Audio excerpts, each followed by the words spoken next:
श्री स्वामी समर्थ। एका गावात राजू नावाचा मुलगा राहत असतो।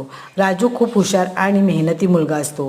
राजूचे वडील लहानपणीच देवाघरी गेलेले असतात, त्यामुळे राजू अभ्यासाबरोबर आपल्या आईला कामात मदत करत असे। त्याची आई शेतामध्ये भाजीपाला पिकवत असे आणि राजू ती भाजी बाजारात जाऊन विकत असे। असा त्याचा दिनक्रम चालू असे। राजूची आता शाळेची परीक्षा 8 दिवसावर आली होती, परंतु राजूचा दिनक्रम नेहमीप्रमाणेच चालू होता आणि त्याचे मित्र मात्र आता अभ्यासाला लागले होते। राजूला बाजारात त्याचा मित्र भेटतो आणि राजूला बाजारात पाहून त्याचा मित्र त्याला म्हणतो, अरे राजू, आपली परीक्षा 8 दिवसावर आली आहे आणि तू बाजारात भाजी काय विकत बसला आहे?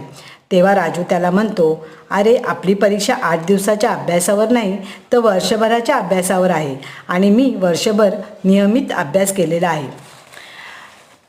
गोष्टीचे तात्पर्य काय तर कोणतेही यश हे एका किंवा 2 दिवसाच्या मेहनतीवर नाही मिळत, तर